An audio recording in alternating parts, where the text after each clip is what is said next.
yang ini apa acara libur saudara sekalian terpaksa digunakan untuk kuliah. Mohon maaf. Oke, Bapak sekalian, jadi kita mulai kuliah pertama untuk metode perancangan arsitektur ya.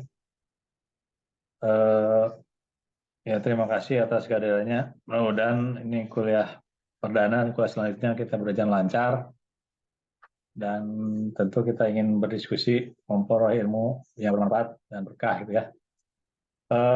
Dalam diskusi di S2 ini tentu kita lebih banyak mungkin berdiskusi ya, karena sebagian besar saya kira Bapak Ibu praktisi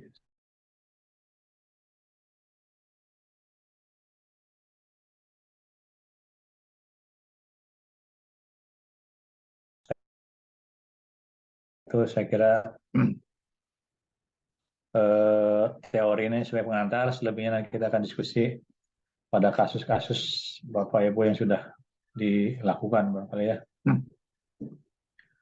Oke, saya share dulu ya materinya. Bentar.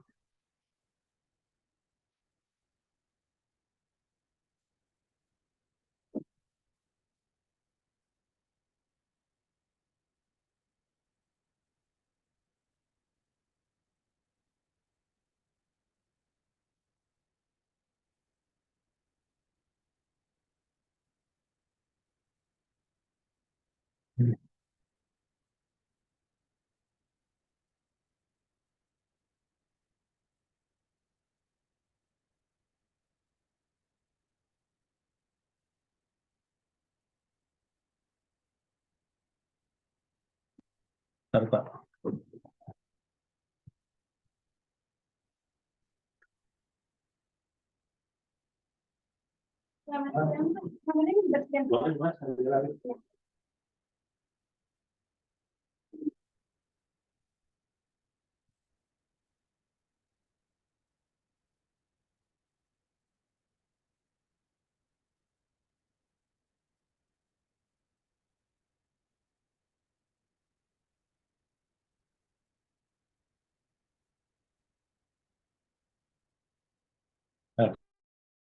Apa ya?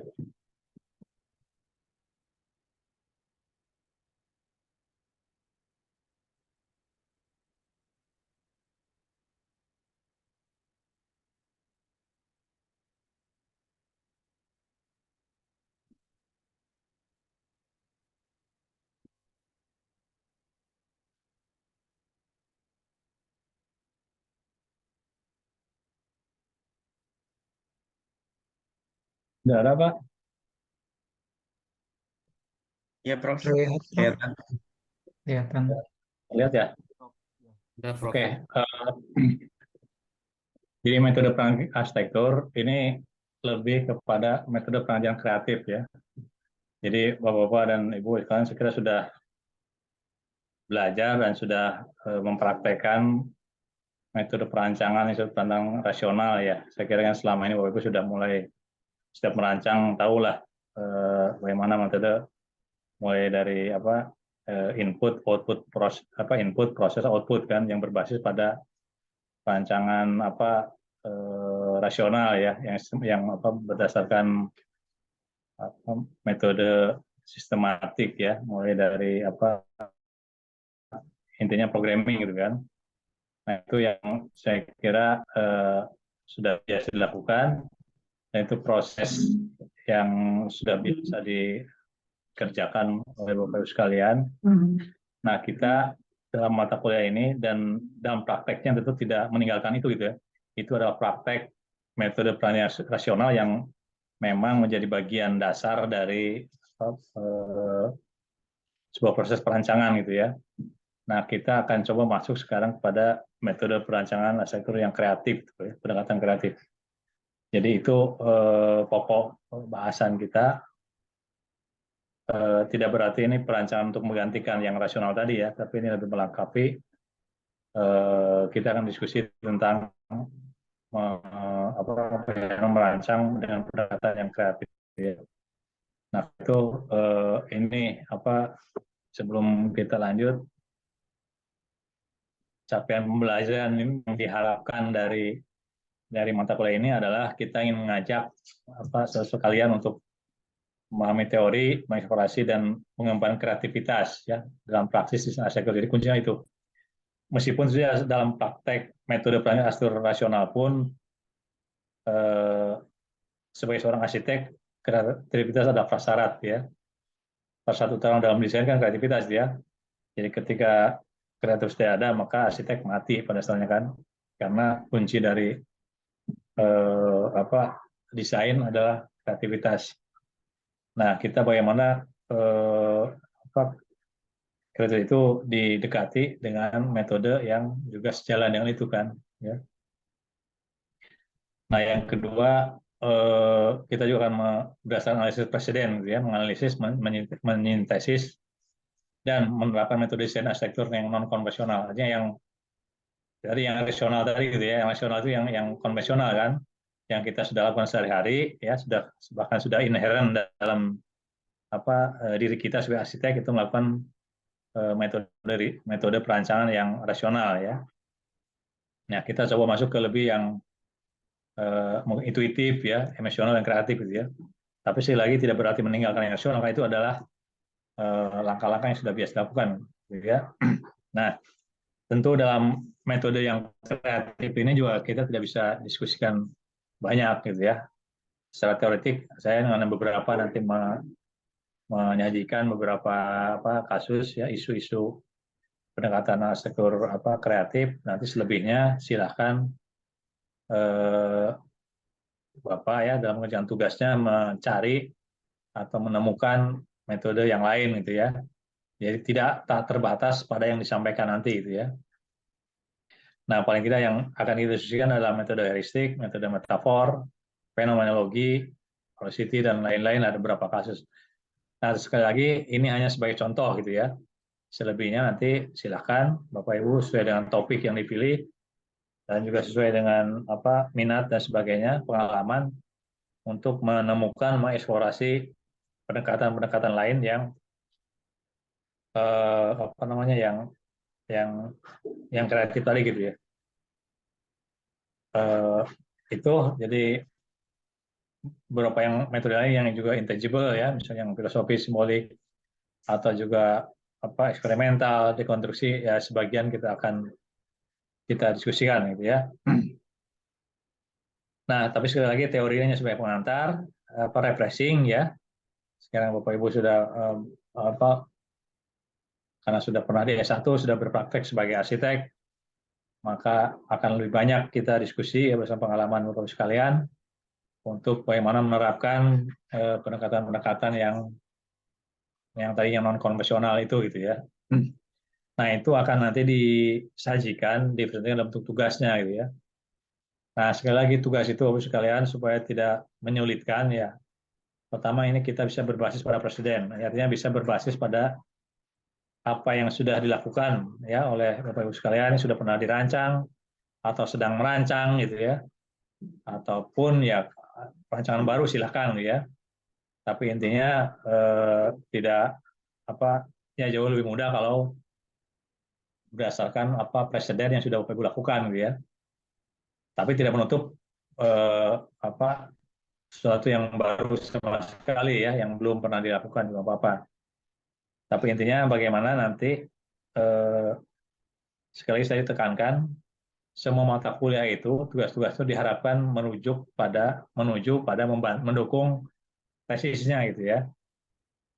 Jadi jika tesisnya tidak mulai dari nol gitu kan. Nah, karena itu dari awal Bapak Ibu harus sudah punya topik ya, kira-kira nih topiknya untuk tesis apa gitu ya. Nah, sehingga kalau sudah punya topik paling tidak gambaran besarnya, maka setiap tugas nanti yang sampai dibebankan kepada mata kuliah, semua mata kuliah itu berujung pada mendukung proses penulisan tesisnya gitu ya. Jadi saya ketika menulis tesis tidak mulai dari awal gitu. Tapi semua sudah ada sudah ada tahap-tahap langkah-langkah awal mulai tugas itu tadi gitu ya. Karena tadi saya problem mahasiswa S1, S2, S3 itu biasanya kan di tugas di penyelesaian akhirnya gitu ya. Di skripsi, di tesis, di disertasi. Seolah-olah ketika mulai tesis, mulai disertasi itu mulai dari awal gitu.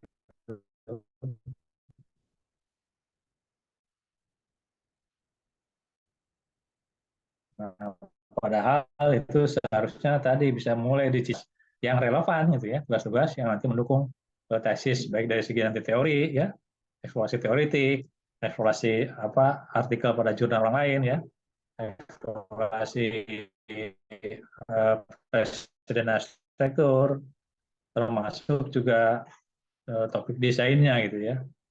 Sudah langsung siap seminar satu gitu, tidak mulai dari awal lagi.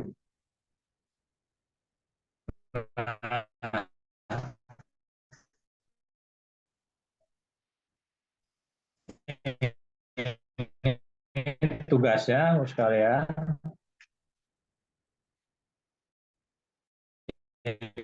tugasnya sebenarnya satu gitu, cuma kita bagi kan karena sama seperti proses desain kan ada bagian konsep dan bagian desain ya. Nah, tugas pertama ini konsepnya dulu ya, konsep desain bagaimana menerapkan sektor kreatif gitu ya. Jadi lingkupnya adalah menghitung konsep desain arsitektur Google Classroom atau di Edu silakan ya.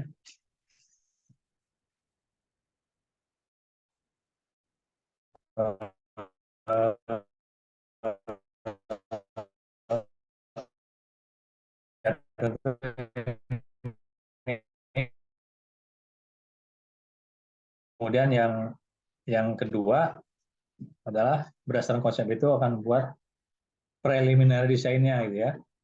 Jadi ini Bapak Ibu punya nanti dua presentasi gitu ya. Yang pertama adalah konsep, yang kedua sudah konsep kita diskusikan, diperbaiki, itu kemudian akan melanjut pada tahap kedua yaitu implementasi metode desain dalam preliminarisinya gitu ya, preliminary design Pak. Jadi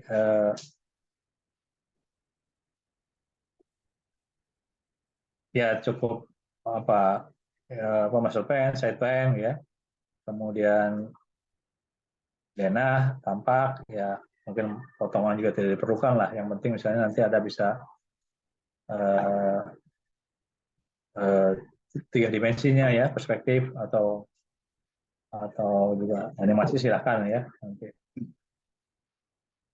Nah, Bapak Ibu punya nanti dibagi ya sesudah teorinya, berapa teoretik, dua bagian nanti dua kali. Pertama presentasikan konsep, yang kedua desain. Dan ini tidak ada ujian tertulis ya, tidak. Jadi UTS-nya adalah konsep ya, presentasi dan konsep desain. Yang ujian semesternya adalah preliminary desainnya gitu. Itu jelas ya, sementara. Nah, referensinya silakan, ini juga tidak terbatas pada ini gitu ya, karena banyak lah ya, Bapak bisa eksplor ya yang di sejumlah website, di sejumlah sumber-sumber. Sekarang kan problem kita bukan sulit mencari sumber ya, tapi memilah ya, bagaimana memilah sumber-sumber yang relevan itu saya kira, karena banyak sekali ya jutaan sumber yang bisa dirujuk.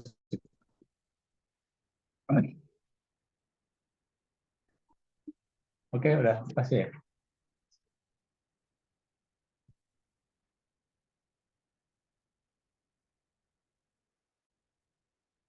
Coba ada yang direspon dulu tentang tugas? Cukup jelas, Pak? Bu? Jelas, Prof. Oke,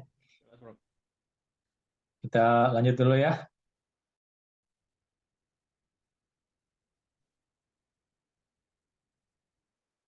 Jadi garis besar kan metode rasional ya, yang ini yang diajarkan di S1 dan sudah dipraktekkan Bapak sekalian ya.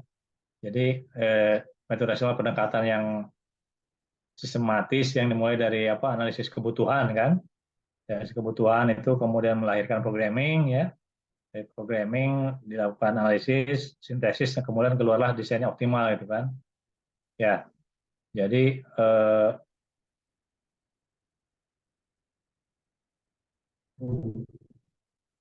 Ya, ini metode yang ya kalau dalam di perkuliahan kan ini disebut apa, black glass block ya, bisa diikuti kan, mulai dari apa, komponen-komponen yang harus disurvei, kemudian apa, eh, prosedur desain yang strategis besar itu kan, hanya dalam desain itu hanya bagaimana kita mengeksplorasi input ya, input itu dianalisis dan dalam proses keluar desainnya optimal kan, itu aja sama pikirannya. Nah, bagaimana itu kemudian secara sistematik dievaluasi untuk menghasilkan desain optimal. Dan nah ini kan bedanya dengan riset tuh apa? Kalau metode perancangan yang metode riset itu, metode perancangan itu kan intinya bagaimana kita eh, mengidentifikasi banyak masalah gitu ya, kan? Dengan lalu menghasilkan satu solusi desain kan, satu solusi ya, yaitu apa, desain arsitektur kan itu. Jadi intinya arsitektur itu adalah, desain itu adalah menyelesaikan banyak masalah kan. Banyak masalah apa ya, tadi mulai dari lahan ya, mulai site plan, iklim, cuaca, kemudian apalagi tadi user ya, kebutuhan user, material, struktur dan sebagainya, itu semua mungkin ada ratusan kan, ada ratusan problem ya, dan itu kemudian dipecahkan, dicari solusinya dengan satu solusi desain ya.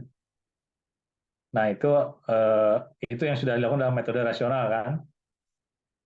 Jadi kalau secara ini ya langkah-langkah yang biasanya kan seperti ini gitu ya.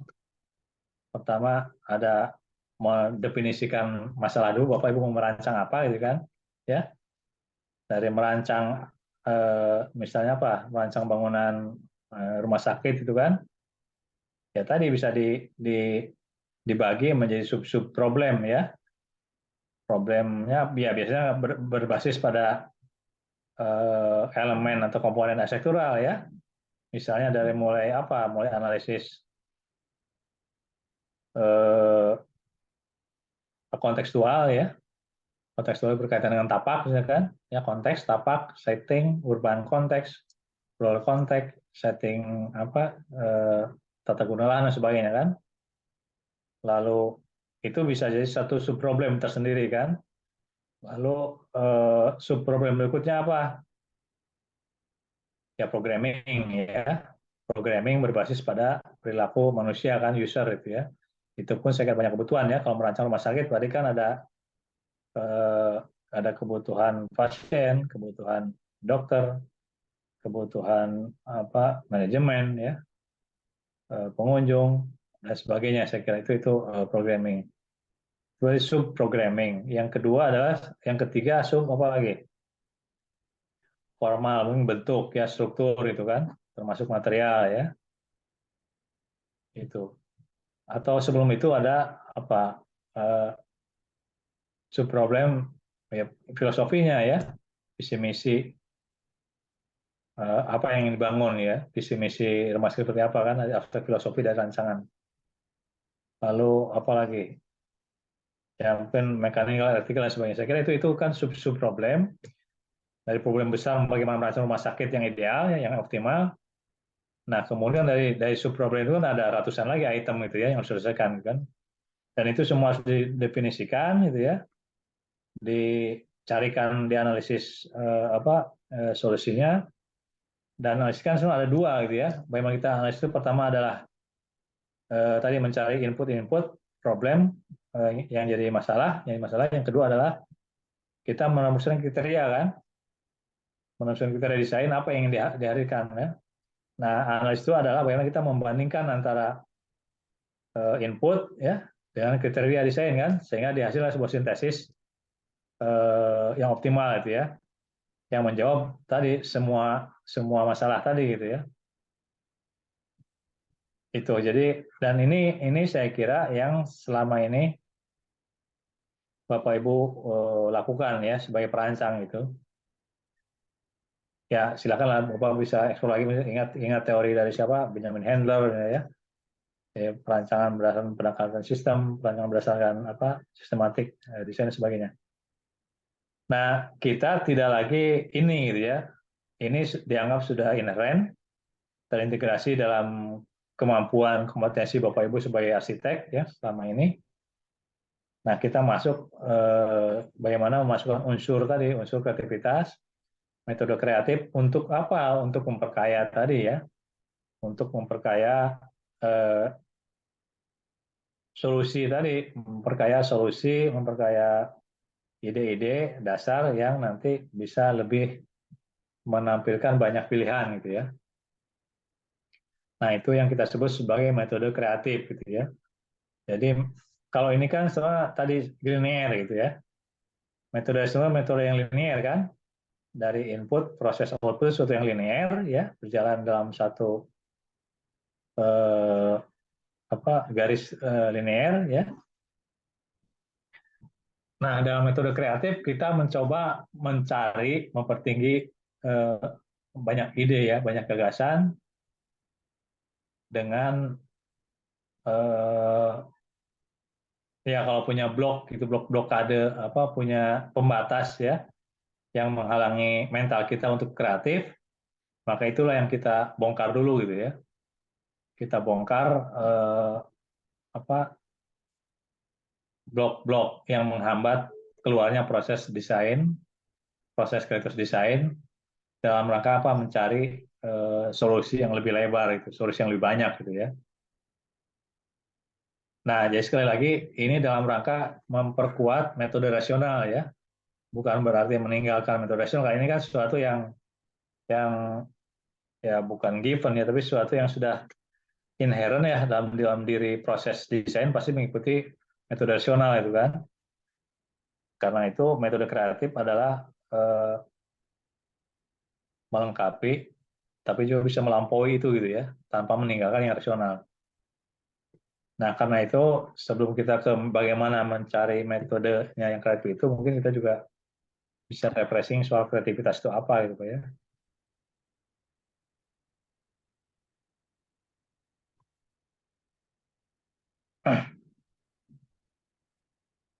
Nah, ini ada beberapa cara ya Pak ya, beberapa cara untuk mencari, menemukan kreativitas ya, menemukan melebarkan tadi ya, melebarkan solusi, melebarkan gagasan, melebarkan pilihan ya, sehingga terbentuk tadi desain yang kreatif yang optimal gitu ya. Nah, kalau prosesnya sendiri kalau rasional kan hanya tadi 3 sebenarnya. Rasionalitas itu hanya yang metode rasional kan hanya masukan input ya, ide, kemudian analisis sintesis, lalu keluar solusi desain ya. Nah, dalam kreativitas sebenarnya paling tidak dia melewati 5 tahap ya, ada recognition, preparation, inkubasi, iluminasi, dan verifikasi gitu ya. Nah, proses ini kalau mau diterjemahkan, dirinci seperti ini ya Pak. Ini proses kreatif itu pertama dari penumbuhan ide gitu ya, ide germination atau disebut recognition. Jadi, nah nanti ini terkait dengan caranya seperti apa. Salah satunya tadi disebut brainstorming gitu ya. Nah, di dalam brainstorming itu semua ide, semua gagasan yang paling muskil ya, yang paling gila sekalipun tidak ditolak di awal itu ya. Jadi ketika bahkan termasuk dari arsitek yang junior pun yang paling baru masuk misalnya, ketika dia punya gagasan dalam brainstorming, jadi pemimpin diskusi itu tidak boleh dia menolak di awal ya, mentah-mentah tidak relevan, tidak boleh ya. Pokoknya semua ide gitu ya, semua ide, semua gagasan di dalam proses menemukan di awal itu yang paling muskil, yang paling gila, yang paling ini pun ya dia harus diterima dulu gitu ya. Nah, sudah diterima semuanya dan ini bahkan dalam proses ini saya kira arsitek yang linear bisa berperan serta ya berperan serta yang bahkan yang utama biasanya kan hasil-hasil yang lebih muda kan biasanya lebih lebih lebih punya ide yang kreatif gitu ya ketimbang para seniornya yang sudah berpikir lebih mapan gitu kan. Karena itu dalam penting salah satu cara di dalam menemukan ide itu adalah dengan brainstorming dan ini tidak membatasi gitu ya. Nah sudah sejumlah ide itu kan sudah dipilih gitu ya, ide yang paling mulai masuk ke tahap rasionalisasi ya.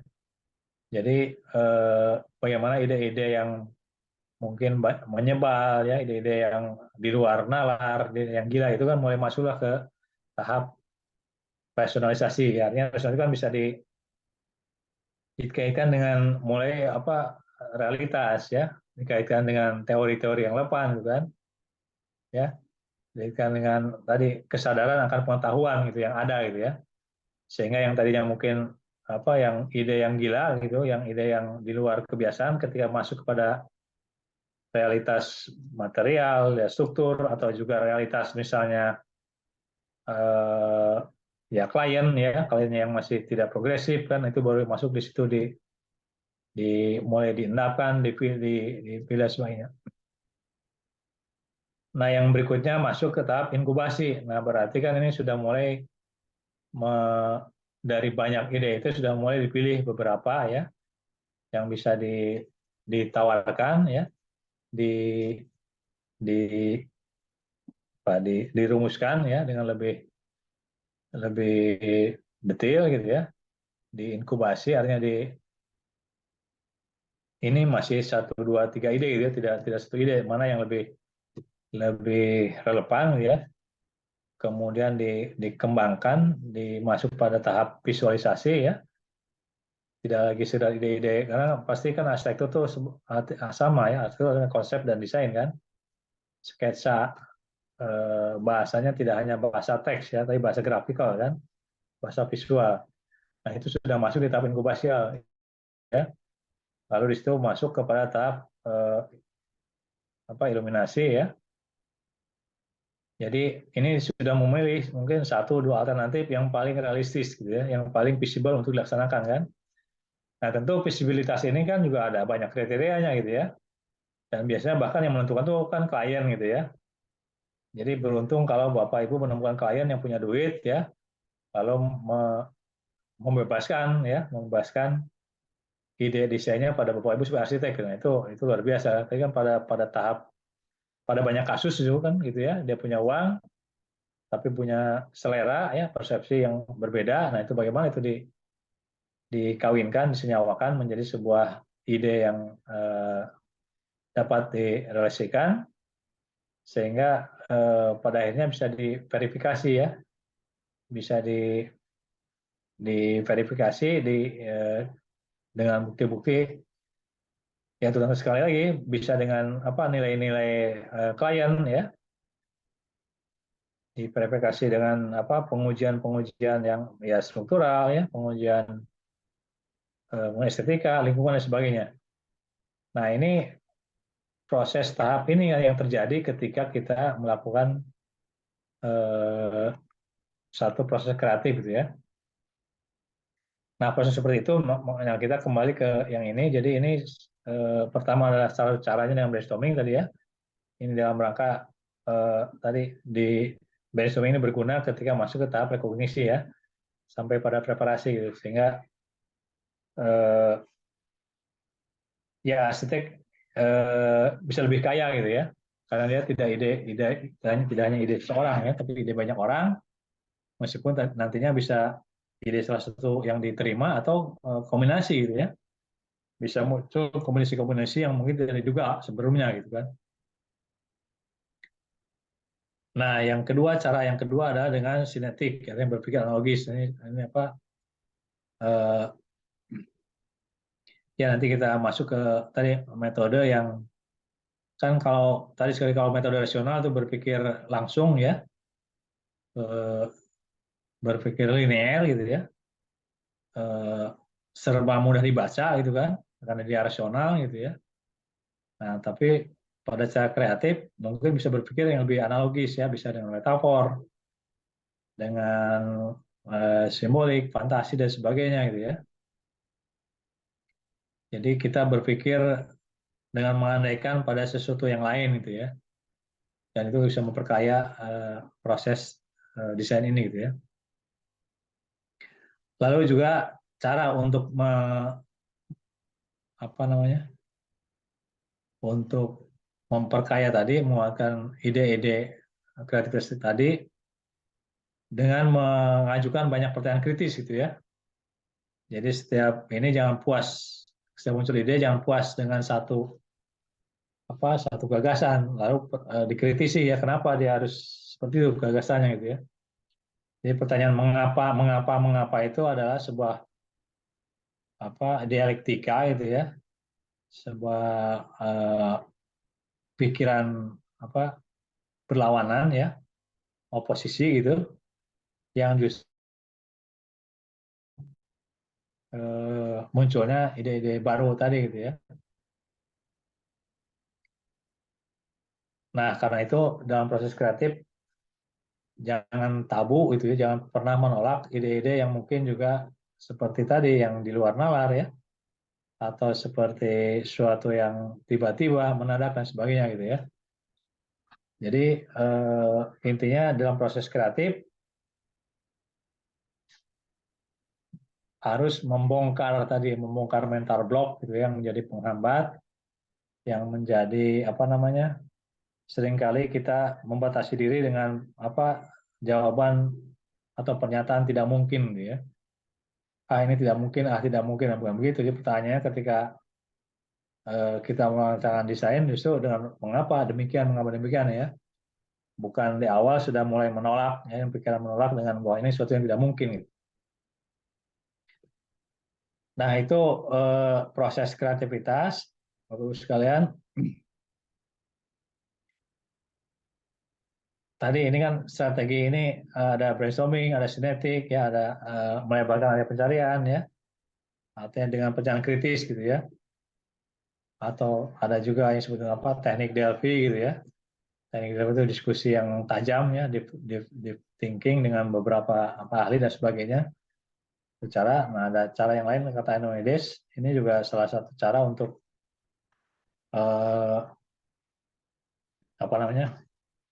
melebarkan ide-ide pencarian dan kreativitas gitu ya. Ada kata Enoides ketika kita mendesain, ini salah caranya adalah melakukan metode transformasi desain gitu ya. Jadi perubahan atau pemalihan ya.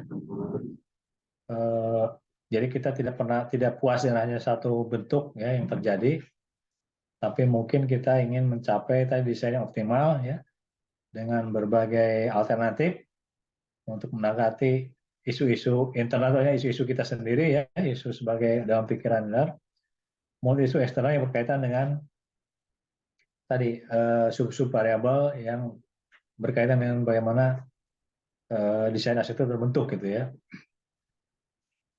Nah, yang pertama ini yang kita sudah sebenarnya ini sudah puas tradisional ya, tradisional yang sudah dilakukan selama ini. Nah, yang kedua ini pun saya kira mungkin sebagian juga pernah kita melakukan strategi adopsi yang tadi juga disebut analogis gitu ya. Jadi kita mengadopsi atau berpikir sesuatu dengan sesuatu yang lain gitu ya. Atau meniru gitu ya. Ini yang paling dangkal kan meniru ya.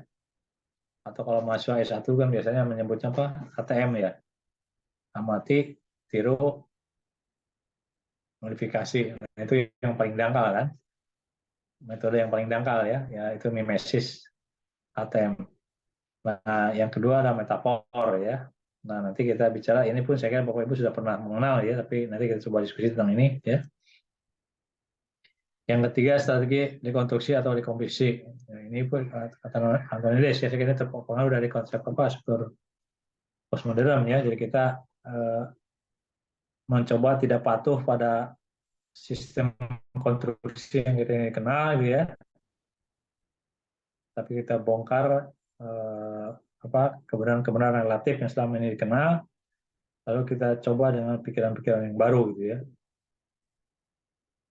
Nah, itu metode transformasi desain dalam rangka mencapai ide-ide yang kreatif di dalam desain.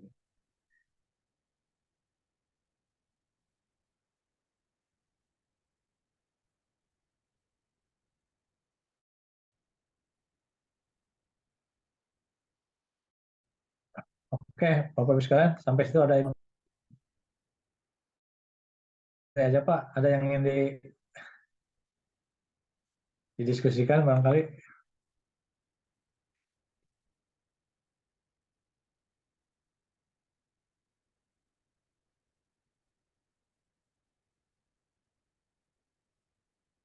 Silakan, silakan kalau ada yang ini.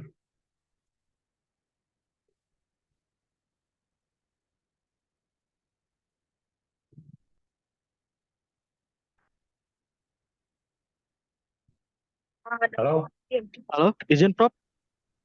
ya Bang, coba.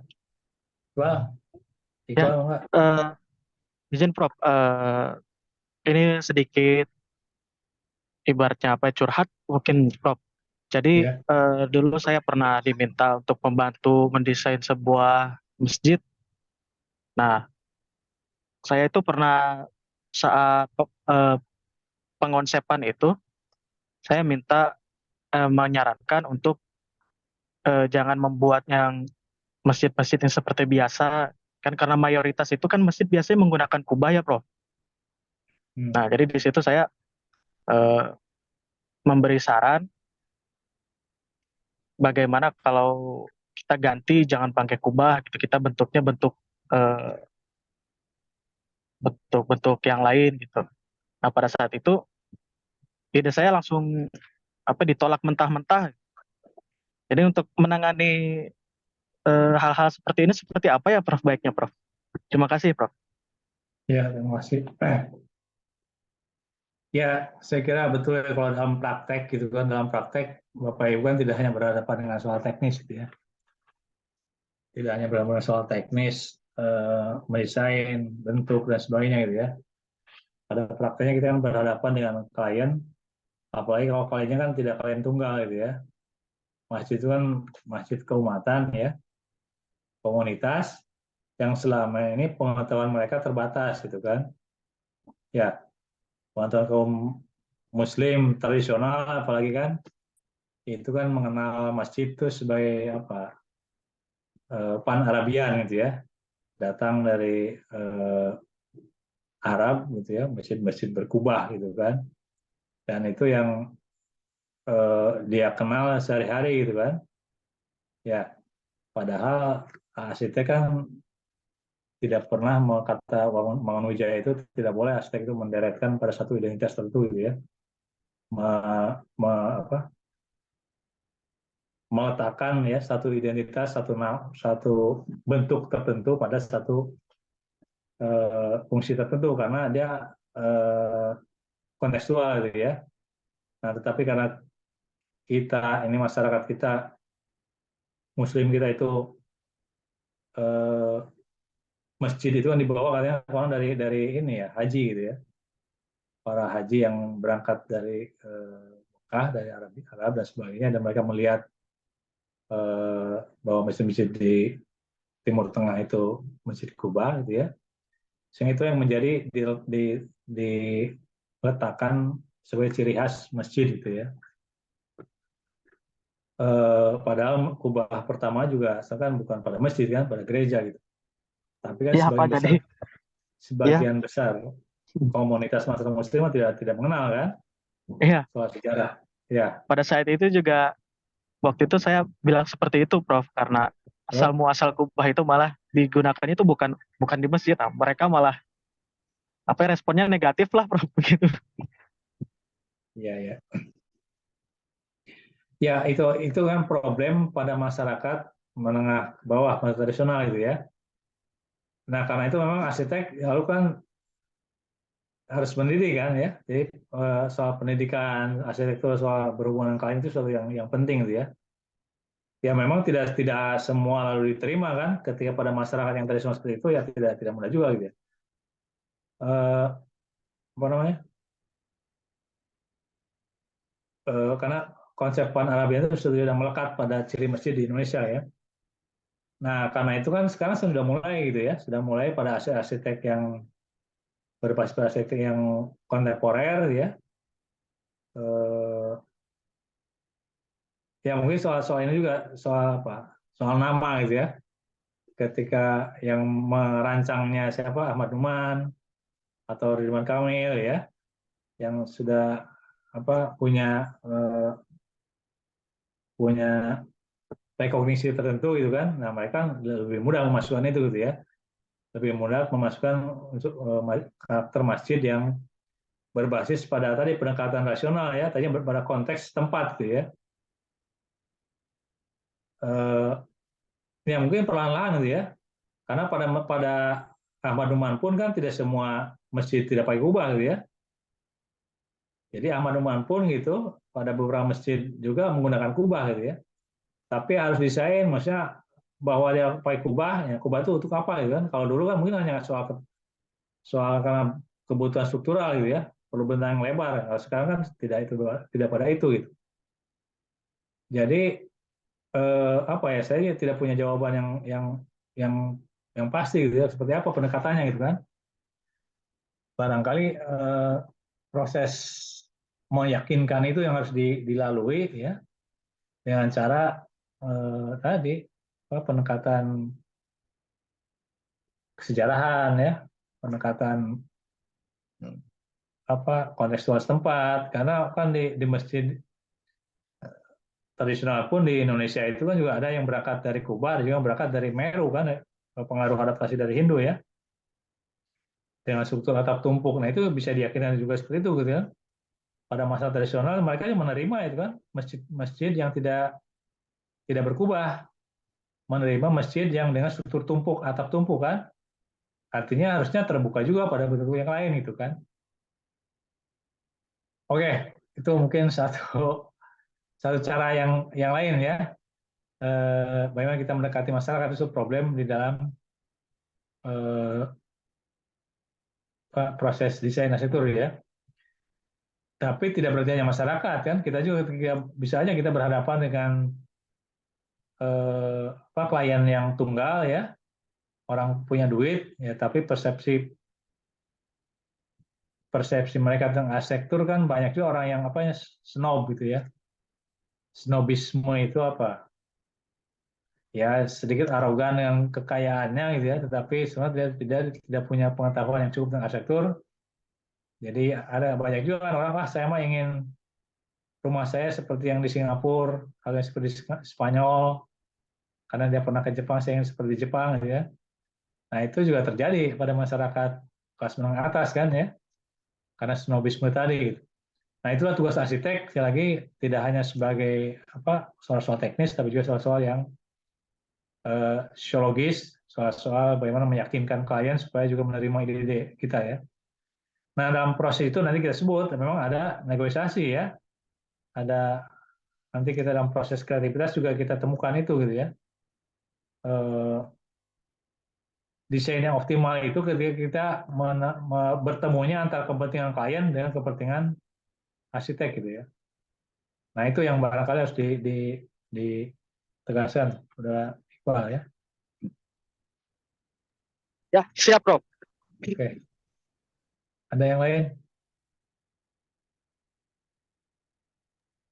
Izin, Prof. Enggak, Fajar? Enggak. Ya, Prof. Ya, ini sebetulnya apa yang sudah dialami berulang-ulang gitu di tempat saya bekerja itu. Cuman saya nggak tahu ini tuh metodenya metode apa gitu masuk ke dalam ilmiahnya. Nah, kebiasaannya tuh yang terjadi itu di tempat kerja itu si owner ini dia beli lahan. Udah gitu dia cuman ngomong itu ada lahan, silakan kamu desain. Udah sebatas itu. Nah, ini kan nggak ada tor gitu. Apakah itu harus dibangun berapa meter persegi, harus berapa lantai, fungsinya apakah gudang atau toko atau gimana, itu nggak ada gitu. Ya, pada saat itu ya saya membiasakan untuk langsung menggali informasi ke pihak operasional. Nah, di situ apa aja nih yang mereka lihat gitu, potensi-potensi di sana. Kemudian secara sosiologisnya juga di sana masyarakatnya seperti apa, medium up atau medium down, itu juga saya gali. Kemudian topologi dan lain-lain. Nah, ini memang yang bisa saya atau biasa saya lakukan itu saya jadinya membuat beberapa alternatif desain preliminary. Maksudnya kenapa dibikin alternatif ini tuh biar nanti ketika saya presentasikan itu eh, ide-idenya tuh mengerucut. Jadi kesimpulan-kesimpulan yang dicarinya itu mengerucut biar masukan-masukannya itu nggak terlalu liar gitu. Yang ditakutkan malah terlalu asik membahas konsep. Sedangkan ketika memberi set plan baru itu, lahan baru itu, schedule itu udah langsung ditetapkan 1 tahun jadi ya. Cuma ngasih lahan ini 1 tahun jadi ya, udah aja gitu. Jadi saya kaget gitu, ini isinya mau apa gitu, mau jualan kah, mau gudang kah atau apa gitu. Nah, ini metode yang saya lakukan ini tuh apa ya, secara ilmiahnya namanya apa gitu Pak. Terima kasih Pak. Oke. Sebentar ya, bentar, bentar. Tuh, 2 menit, menit, 2 menit, bentar.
Oke, Pak Fajar. Jadi saya sih itu justru salah satu kemewahan yang harus dimiliki arsitek gitu ya.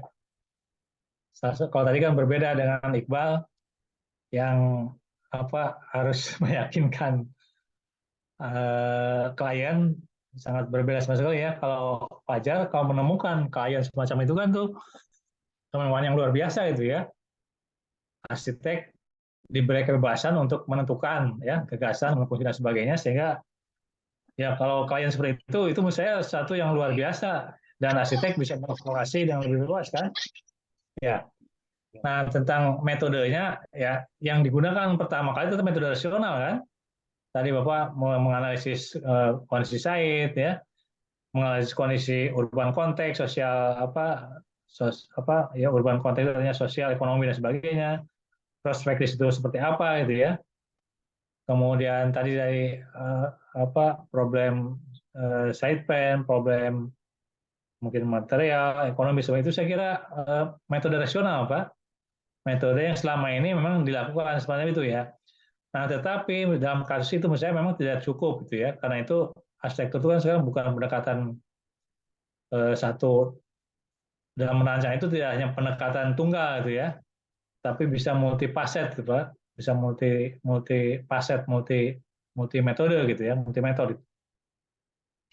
Nah, jadi tetap saya kira yang digunakan pertama kali adalah metode rasional Pak ya. Jadi tahap-tahap Bapak Ibu melakukan survei, mencari data, informasi, aspek fisik, aspek sosial, ekonomi, sebagainya, sehingga lalu menemukan ide ya, apa yang akan dibangunnya gitu kan. Dan ketika klien membebaskan pada kita sebagai arsitek, ya itu luar biasa, Pak. Justru itu kemewahan saya kira, yang jarang orang memperoleh itu gitu ya. Yang biasanya terjadi kan kalian sudah punya batasan-batasan gitu ya. Mending kalau batasan-batasan itu dibangun atas dasar tadi, atas dasar konsep arsitektur kan, lebih banyak bisa kalau, tapi kalau berkaitan dengan klien individual lebih banyak berbasis pada tadi snobisme gitu ya, pada pada pengalaman dia di tempat lain yang itu tidak kontekstual dengan setting tempat yang akan kita bangun gitu ya. Nah, tapi kalau Bapak dapat kemewahan semacam itu, saya kira itu satu hal yang luar biasa dan bisa dimanfaatkan sebaik-baiknya itu ya. Nah, karena itu saya sih gunakanlah pertama tetap metode rasional ya yang selama ini kita gunakan, lalu juga gunakan pendekatan lain, Pak ya. Pendekatan yang multi metode, multi faset ya untuk memperkaya ide tadi gitu ya. Bisa nanti sebagai fenomenologi dengan metafor dan sebagainya. Terutama ini kan nanti berkaitan dengan bentuk gitu Pak ya.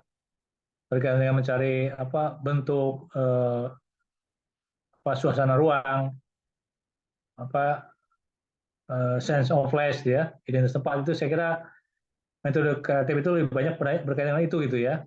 Karena kan kalau soal-soal teknis struktural, soal RAB, soal iklim, soal eh, tahanan gempa itu kan sudah rasional Pak ya. Sudah ada perhitungan-perhitungannya apa gitu ya. Nah, yang kita nanti dalami dalam metode kreatif adalah bagaimana kita menemukan sense of place ya, menemukan bentuk, menemukan estetika, menemukan hal-hal yang tadi mungkin lebih berkaitan dengan hal yang intuitif ya, emosional dan sebagainya gitu ya. Sementara yang rasionalnya itu ya tadi sudah dengan metode-metode yang sudah biasa dilakukan. Oke Pak, itu Ya, Pak Pak. Fajar. Terima kasih, Prof. Ada yang lain? Izin Prof. Sidik, Pak Sidik. Ya, izin Gimana terkait masih di penugasan. mana? Masih di Ya, Sertasari, Prof. Mas Tasari. Iya, betul. Ya, Izin Prof bertanya terkait ini penugasan. Prof.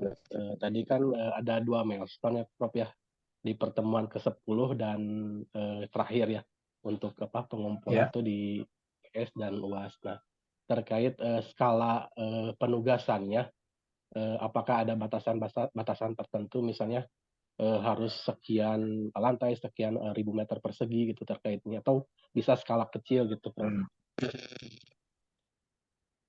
Ya. Ya, itu mungkin terkait skala. Ya. Lalu terkait ya, Ya, oke, oke. Jadi kalau dalam kompleksitasnya saya kan ya. Jadi tapi sekali lagi saya kira ukurannya kan tadi supaya ini mendukung tesisnya Pak ya. Nah, tesisnya mungkin skalanya sekarang kecil tapi jalan pikirannya, pendekatannya, nanti kajian literaturnya itu kan itu yang bisa digunakan nanti untuk tesisnya itu ya. Jadi dari tugas materi dari dengan skala besar kecilnya ya. Kan tergantung pada kedalamannya itu ya. Merancang rumah tinggal pun yang kecil, tapi kalau kita dekati dengan kedalaman kajian yang mendalam ya, yang kompleks kan bisa juga gitu ya. Nah itu nanti mudah-mudahan itu juga bisa dideteksi juga ya. Tapi kalaupun di dalam tugas ini misal lingkupnya kecil ya silakan nggak apa-apa. Tapi kompleksitas dalam eksplorasi teori, eksplorasi tematik itu yang kita kejar gitu Pak. Ya. Jadi kalau soal proyeknya silakan lah ya. Termasuk yang Bapak Ibu sedang pernah dilakukan ya. Nah kan pernah dilakukan itu artinya sudah ada data dan sebagainya. Nanti kita didekati dengan cara berbeda dalam tugas ini gitu Pak. Ya. Jadi tidak harus selalu yang baru. Artinya kalau Bapak sudah punya data proyek yang ada, itu aja gunakan Pak, supaya tidak menyulitkan.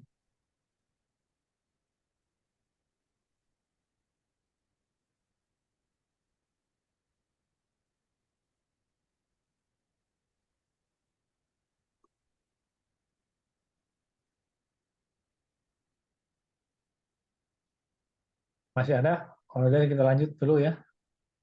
ya.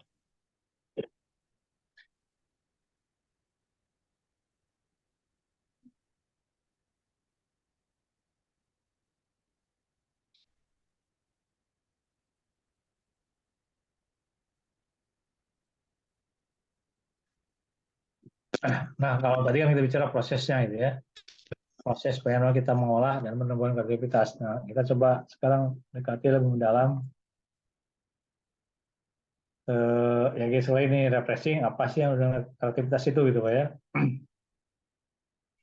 Dan saya kira Bapak sudah sering mendengar ini gitu ya. Bahwa kunci dari jadi seorang arsitek adalah kreativitas gitu ya. Jadi ketika Anda berhenti sebagai ketika Anda berhenti untuk menjadi kreatif, maka Anda berhenti menjadi arsitek sebenarnya kan. Nah, secara teoritik katanya eh, ini rujuk pada Torres ini definisi klasik gitu ya katanya. Kreatif itu adalah bagaimana kita menjadi sensitif terhadap salah Pak itu. Jadi itu pertama lah kuncinya sensitivitas Pak. Ya jadi kunci dari kreativitas itu kata Torrens itu bagaimana kita sensitif terhadap masalah ya. Kita peka, kita tahu ya mengidentifikasi masalah ya atau kekurangan yang terjadi atau kesenjangan ya dalam pengetahuan atau ada beberapa kehilangan dalam elemen, kurang elemen atau adanya ketidakharmonisan ya dan lain-lain. Jadi intinya katanya bagaimana kita mengidentifikasi sejumlah kesulitan yang terjadi gitu kan. Ya, jadi tadi pertanyaan pertama tadi dari Iqbal ya. Nah kan salah satu masalahnya apa tadi misalnya? Bagaimana Anda meyakinkan klien untuk tidak memakai kubah sebagai masjid gitu kan. Nah, itu kan masalah Pak ya. Ya. Nah, bagaimana Anda mencari pendekatan mencari respon terhadap persoalan itu tadi gitu kan. Mungkin Bapak bisa membuat bentuk kubahnya misalkan ya, tetap berbentuk kubah gitu ya. Tetapi dengan cara ada adopsi ya, mencari bentukan yang berbeda gitu kan. Ya, bisa aja terjadi gitu kan. Nah, itu jadi kepekaan terhadap masalah itu dan solusinya itu adalah bagian dari kreativitas gitu ya. Jadi mungkin Bapak tidak frontal bisa menolak sama sekali harapan masyarakat untuk memakai kubah, tetapi kan kubah kan tidak satu jenis, tidak satu macam kan. Kita bisa memodifikasi kubah atau di evaluasi dengan cara yang berbeda gitu kan. Ya. Nah, kata Hiroke, kreativitas adalah kemampuan juga mencari gagasan yang orisinil Pak ya. Kemudian memecahkan masalah. Tadi. Jadi kalau Torres lebih kepada peka terhadap masalah, tetapi terus digabung juga dengan kemampuan untuk memecah masalah gitu kan. Ya jadi dan itu pemecahan masalah itu tentu kalau yang tadi pendekatan rasional, dia kan jawabannya juga sudah jelas gitu ya. Rasional ya, intelektualitas gitu kan. Nah, tetapi dalam kreativitas justru jawaban yang diminta itu jawaban yang unik gitu ya. Yang partikular Pak, yang khusus dan berbeda ya. Sehingga ada keberbedaan di situ kan, ada kebaruan ya, ada originalitas gitu ya. Ada otentisitas gitu kan. Nah, sehingga itulah yang kita sebut kreatif gitu ya.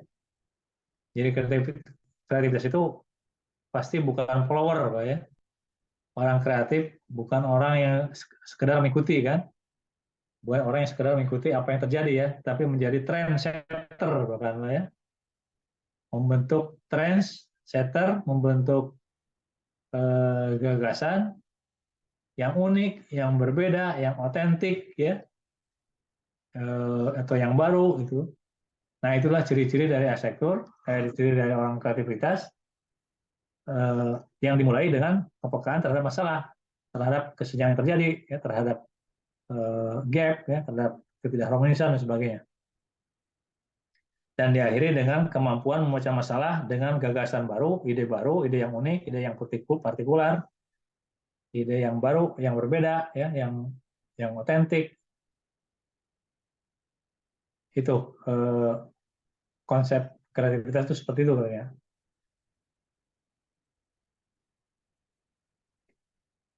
Nah, menurut Omar Musa, saya kira ini juga sejalan, ya. Intinya kreativitas itu adalah bagaimana kita memberikan satu ide, konsep ataupun nilai-nilai yang baru yang belum pernah ada sebelumnya, gitu, Pak. Ya, jadi sekali lagi kreatif itu berarti orang yang tidak follower, ya, tapi dia yang menjadi trendsetter, ya, yang menemukan sesuatu yang baru, yang berbeda dari sebelumnya. Nah, itulah sekira arsitek di situ, gitu, ya. Meskipun kan di dunia ini tidak ada yang status baru sama sekali, gitu, ya. Karena yang bisa menciptakan yang baru kan hanya Tuhan, kan. Arsitek itu hanya mengubah sesuatu yang ada menjadi sesuatu yang lebih baik, gitu, ya. Nah, yang lebih baik ini apa? Ya, tadi ada unsur kebaruannya, ada unsur apa? Unsur keberbedaannya, keunikan dan sebagainya.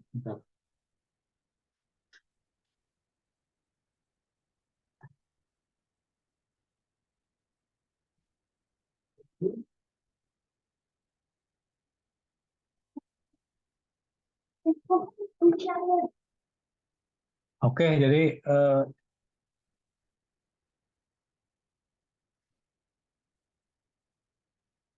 kreativitas itu bagaimana kita menemukan sesuatu yang baru, ya, gagasan yang baru, termasuk juga metode, ya, metode yang baru di dalam meningkatkan, ya, kualitas desain kita, ya, meningkatkan kualitas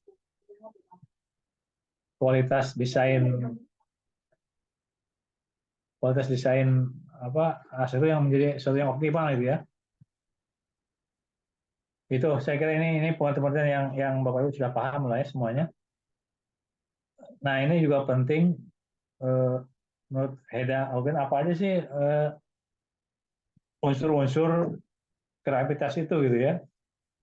Apa unsur-unsur yang membentuk kreativitas itu? Pertama, katanya ada bagaimana kreativitas itu bukan sesuatu yang muncul begitu saja dari langit, gitu, ya. Kreativitas bukan sesuatu yang di awang-awang, gitu, ya. Tapi dia sesuatu yang terletak pada konteksnya, gitu, ya. Hanya kita kan merancang bangunan itu tidak di dunia hampa, gitu, ya. Tapi berada dalam konteks sosial, ekonomi, bahkan politik, ya. Kemudian aspek-aspek lainnya, nilai-nilai dan sebagainya. Sehingga kita harus juga memahami konteks di sekitar itu, gitu, ya. Nah, bagaimana kita sensitif terhadap problem-problem di sekitar itu yang akan menjadikan kita jadi kreativitas, ya. Yang kedua, katanya kreativitas itu harus juga bersifat mastery, ya. Mastery artinya tuntas, Pak. Ya, karena itu arsitek itu biasanya apa? Batasannya itu kan apa, Pak? Waktu misalnya, ya. Jadi kalau biasanya arsitek itu kalau mau berpikir gagasan itu dia tidak pernah selesai gagasan itu, ya. Eh, karena banyak banyak ide-ide yang baru dan sebagainya, gitu, ya. Nah, kalau kita tidak dibatasi oleh waktu, memang kita harus sampai pada eh, proses yang tuntas, ya, yang mastery, gitu, yang tuntas, yang ini yang paling optimal, gitu, ya. Meskipun akhirnya kan kita seringkali optimalisasi itu dibatasi oleh waktu, gitu, kan. Yang berikutnya juga nilai-nilai. Ya, ini kan terkait juga dengan nanti sekali kan terkait juga dengan bagaimana klien, ya, dan sebagainya yang punya nilai yang berbeda.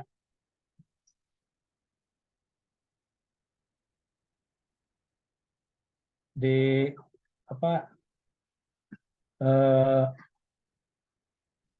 harus dikaitkan juga dengan nilai-nilai yang tadi yang berbeda. Bagaimana kita mencari pemecahan masalah dari situasi yang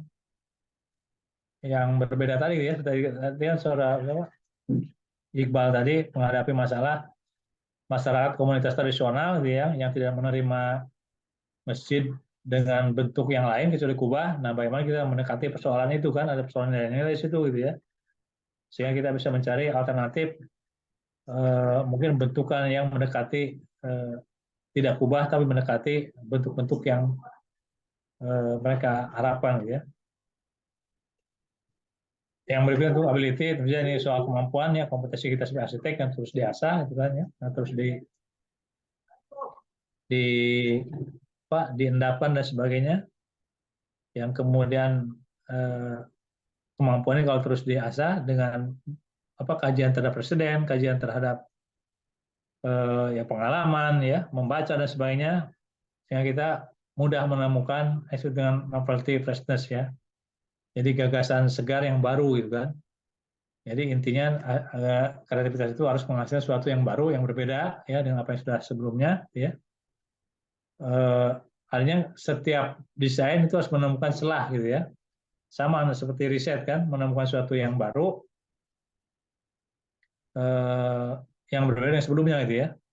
Dan ini saya kira dalam riset, dalam teknologi, dalam desain yang sering digunakan oleh kredonya adalah ini kan, ini Habibie juga sering bicara ini gitu ya. Dalam teknologi dia ya, atau dalam riset. Nah kita dalam desain itu sama, saya kira bahwa desain itu harus bermula di akhir, berakhir di awal ya. Jadi intinya apa? Intinya kita harus merancang gagasan kita itu adalah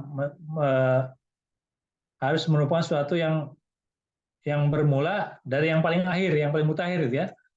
Intinya apa? Intinya jangan sampai kita mengulang kan. Jangan sampai apa yang sudah dilakukan orang lain ya, atau karya kita sendiri gitu, yang sudah pernah kita rancang lalu kita ulangi lagi gitu ya. Jadi kita harus bermula dari yang paling akhir, lalu karya kita itu lalu akan menjadi akhir dari permulaan baru gitu kan. Nah intinya kebaruan, keberbedaan ya, keunikan, otentisitas, yang kemudian juga aktivitas berkaitan dengan problem solving ya, pemecahan masalah. Nah juga memperkaya imajinasi ya. Saya kira penting, arsitek sama seperti yang lain, saya arsitek tidak hanya aspek teknis ya, arsitek itu kan setengah seniman dia, setengah seniman di seni rupa, di sastrawan, penyanyi dan sebagainya. Itu saya kira imajinasi itu penting gitu kan. Lalu unsur kejutan Pak ya, nah ini saya kira suatu unsur yang juga penting dalam melakukan karya arsitektur adalah kejutan. Jadi tidak datar saja Pak ya, tidak datar-datar saja, tapi ada unsur-unsur kejutan ya, baik dalam konsep ruang, dalam bentuk, dalam sirkulasi ya, mungkin juga dalam bentuk teknologi, struktur dan sebagainya ya. Yang berikutnya juga selalu memainkan keraguan-raguan ya, memainkan kecurigaan tertentu ya. Ini kan kita selalu tadi kritis gitu ya, selalu bertanya ya, apakah desain kita sudah memenuhi desain optimal atau belum dan sebagainya. Yang kedua rekreatif, ya jelas, jadi saya kira bagian dari proses bagaimana kita mengulang modifikasi sesuatu yang dengan sesuatu yang baru, yang berbeda, lalu berani mengambil risiko artinya ya, berorientasi ke masa depan, tidak hanya ya meskipun tidak berarti kita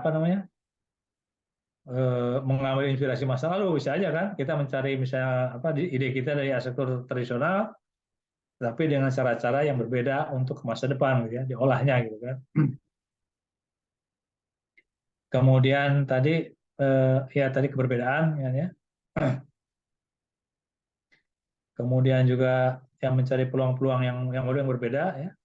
Tadi originalitas, pendekatan yang baru, kecerdasan yang baru dan sebagainya. Saya kira itu beberapa unsur-unsur kreativitas yang melahirkan nanti karya-karya arsitektur yang kreatif gitu ya.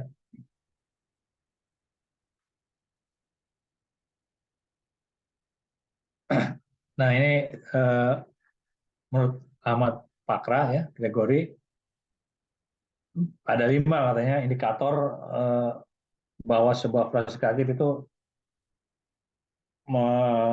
apa, bahwa suatu proses seperti kreatif kalau dia memenuhi hanya 5 indikator ini Pak ya.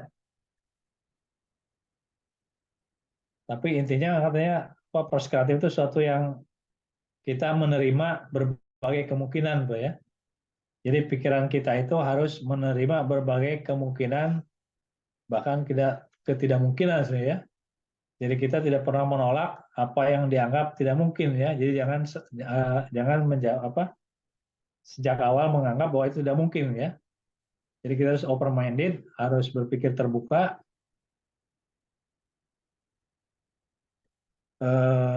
dan juga tidak harus mengikuti jalan yang linear saja.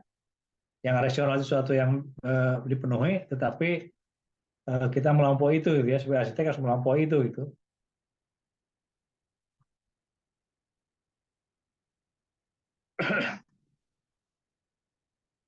Nah, 5 indikator ini apa?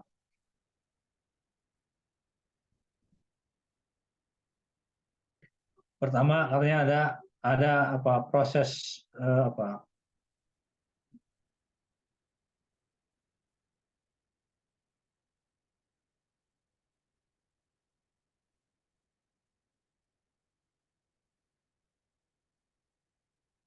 intinya pendorong proses kreatif itu ada 5 Pak ya. Yang artinya kita intinya bagaimana kita melahirkan desain yang kreatif itu juga bergantung pada persepsi kita selama ini ya. Hanya persepsi itu tergantung pada pengalaman ya, tergantung pada pendidikan, latar belakang, bacaan dan sebagainya. Itu yang akan mengkonstruksi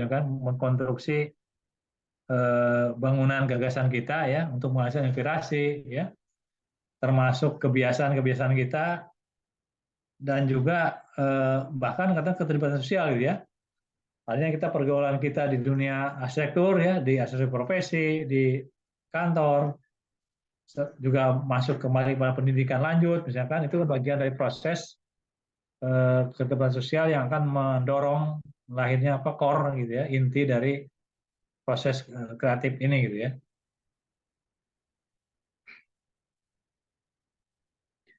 Nah, indikator lainnya ada sebetulnya sumber kreativitas ya. Jadi ini sumber-sumber yang menghasilkan wawasan kreatif, dan ini tidak selalu harus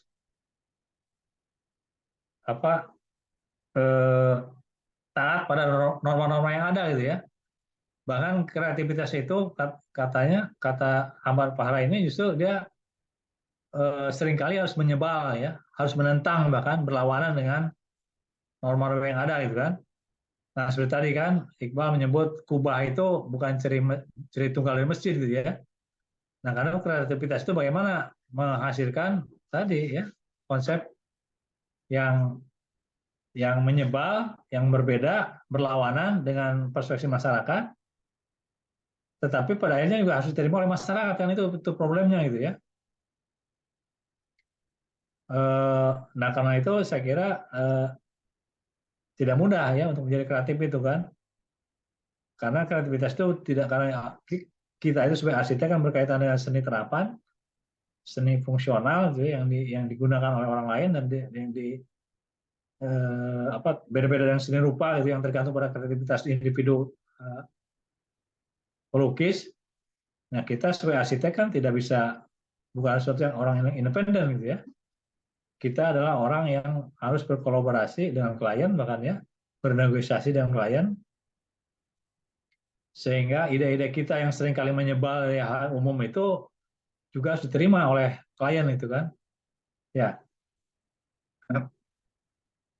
Nah, itu sendiri butuh kreativitas itu ya. Nah, karena itu saya kira penting Bapak Ibu ya dengan pengalaman ya, dengan pengetahuan, dengan belajar dari presiden dan sebagainya itu hal yang akan menjadi sumber-sumber kreativitas kita gitu ya. Nah, strategi tindakannya apa? Ya bisa aja tadi kan didorong oleh motivasi ya, oleh apa tuntutan klien, konteks budaya, masyarakat, bahkan perkembangan teknologi gitu ya. Nah, sekarang kan kita dihadapkan pada apa? Arsitekturnya kalau tidak hati-hati, pendidikan arsitektur maupun arsitektur kan menghadapi apa? Sakratul maut gitu ya. Ada apa? Kita menghadapi era mungkin the end of arsitektur gitu ya. The end of arsitek dan the end of arsitektur ya. Kalau kita hanya bertemu pada teknologi gitu kan. Nah, dengan temuan teknologi AI misalkan, teknologi apa? Aplikasi eh, berbasis digital gitu ya. Mungkin 5 tahun 10 tahun lagi ibu rumah tangga semua bisa jadi arsitek gitu ya. Karena aplikasi sudah nanti akan berkembang. Nanti misalnya ibu rumah tangga itu tinggal memasukkan keinginannya seperti apa, lalu jadilah desain arsitektur, desain strukturnya kan. Nah, artinya kan kita kalau semata mengandalkan soal teknis akan berhadapan dengan ancaman semacam itu gitu ya. Nah, tapi saya yakin arsitek itu kan tidak hanya soal teknis gitu ya, tidak hanya soal apa teknologi, tapi dia berhadapan dengan apa di konteks budaya dan masyarakat, apa aspek intuitif, psikologi dan sebagainya gitu ya. Nah, karena itu penting strategi tindakan dengan melibatkan konteks konteks masalah sosial profesi dengan kerja dan lain-lain. Kemudian kondisi kontekstualnya apa? Ini saya kira banyak faktor ya. Tadi ada apa? Mungkin bakat individual ya, modus individual, lalu juga tantangan dari klien ya, atau kita dibutuhkan dengan kolaboratif ya, baik parsial utuh. Nah, kita kan sekarang dengan teknologi, kembali ke teknologi digital, internet ya, revolusi generasi keempat, mungkin kita menghadapi klien tidak hanya klien nasional ya, dengan apa Anda bisa bisa punya klien internasional gitu ya, karena bisa berhubungan lewat internet. Nah, sehingga itu kan bagian dari yang merangsang menumbuhkan kreativitas kita sebagai arsitek gitu ya. Nah, pada akhirnya saya kira itu tadi ya, desain kita harus menghasilkan karya yang mengandung unsur kebaruan ya, keunikan, originalitas, kemudian juga kejutan-kejutan tak terduga ya, dan yaitu segera hasil dari proses reflektif. Nah, 5 indikator itu yang kita sebut sebagai menentukan proses desain kreatif. Ya. Nah, terakhir, jadi kata Jeremy Merrill ya, karena itu kan proses kreativitas itu bukan hanya proses rasional ya, tapi dia justru lebih banyak aspek intuitif, termasuk juga aspek psikologis ya yang terjadi di dalam diri kita gitu ya. Karena itu Merrill ini mencoba beberapa indikator yang menjelaskan faktor-faktor pengaruh psikologis yang menghasilkan gitu gagasan-gagasan yang kreatif atau pemecahan masalah yang kreatif gitu ya. Pertama harus berpikir divergen ya.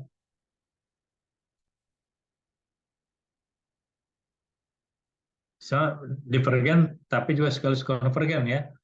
Kalau divergen kita menemukan gagasan, mencari banyak gagasan apa yang bercabang itu bisa dari satu sumber gitu ya.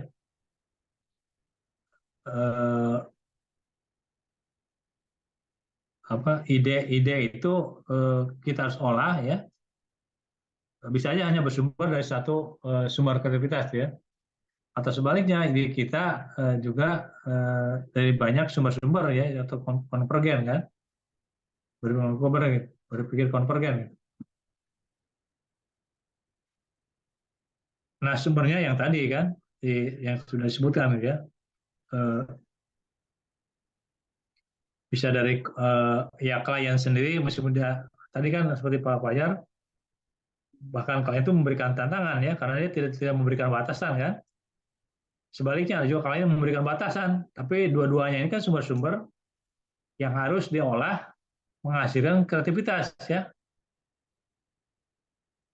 Ya, itu. Yang kedua adalah berpikir asosiatif. Ini tadi kan di pertama juga sudah soal analogi, soal adaptasi, soal metafor, ya itulah beberapa cara untuk menghubungkan ide-ide yang seolah terpisah menjadi ide yang baru gitu ya. Jadi kita bisa mengkaitkan satu ide yang satu ide yang lain gitu ya, menghasilkan suatu ide yang baru gitu kan. Itu saya kira bagian dari berpikir asosiatif. Nanti dalam teori metode metafor ini sangat kuat gitu ya. Jadi kita seringkali berpikir tentang sesuatu dengan sesuatu yang lain gitu ya, mengkaitkan sesuatu dengan sesuatu yang lain, itulah berpikir asosiatif. Dan itu saya kira cara strategi yang mudah untuk berpikir kreatif gitu ya. Yang berikutnya kepribadian. Nah, ini saya kira soal minat ya, soal bakat, soal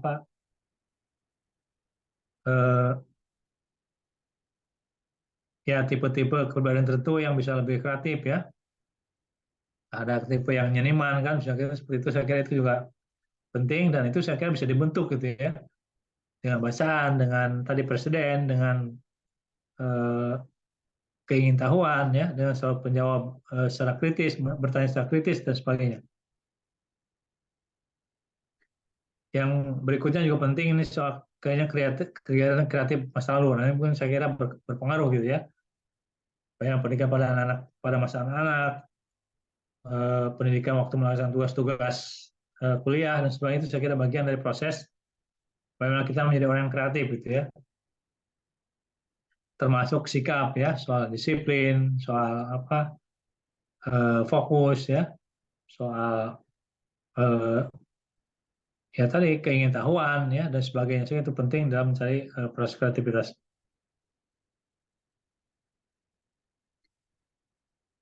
Nah, produk kreativitas sendiri saya kira ini karena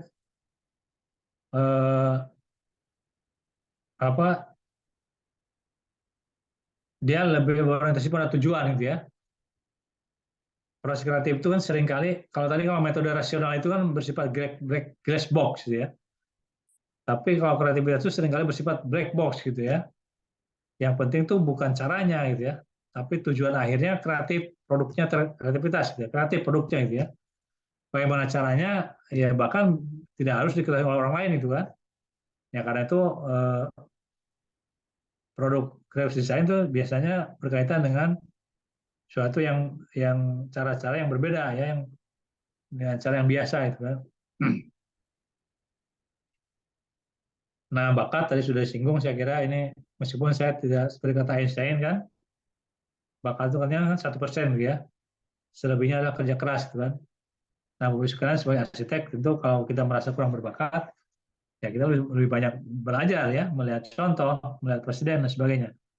Saya itu cara untuk meningkatkan kreativitas desain kita gitu. Oke, Bapak Ibu sekalian, itu sebagai pengantar diskusi ya, teori tentang kreativitas dan apa yang disebut dengan kreativitas. Enggak, kalau ada yang ingin direspon, Bapak Ibu sekalian, masih ada waktu kita.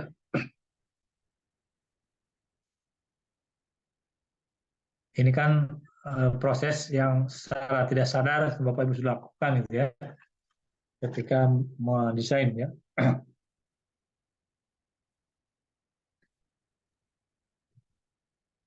Enggak, sambil saya. Oke. Ya, diskusi Prof. Enggak, Pak Andika. Iya.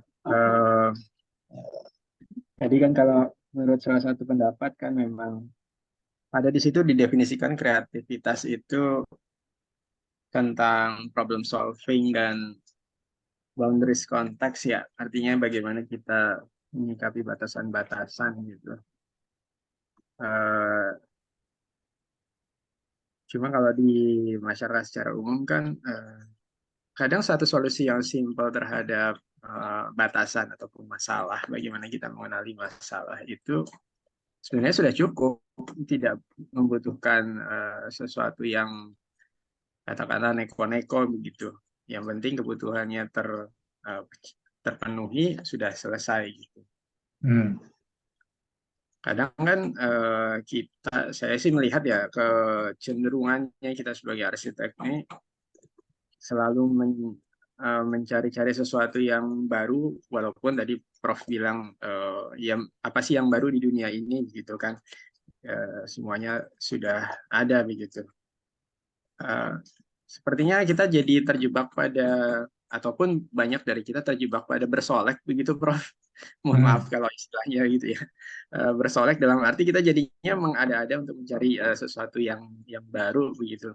Padahal belum tentu masyarakat juga membutuhkan itu gitu kan.